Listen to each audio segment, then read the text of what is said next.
ডায়াবেটিসের প্রথম ট্রিটমেন্ট হচ্ছে আপনি যদি মিষ্টি খান, সাথে সাথে একটা কাঁচা ঝাল কামড়িয়ে খাবেন এবং চিনিবিহীন চা বা কফি, মিডিয়ামে, বেশি কড়া না বেশি পাতলা না, সাথে সাথে মিষ্টি খাওয়ার পরপরই খেয়ে ফেলবেন।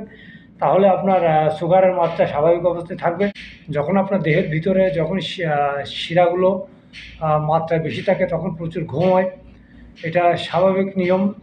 সুগারে আপনার ঘুম বাড়ে।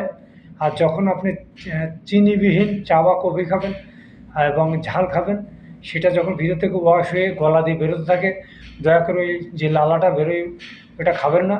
এবং আস্তে আস্তে আপনি দেখবেন সুস্থ হয়ে যাচ্ছেন এবং আপনার ঘুম আস্তে আস্তে কমতে থাকবে।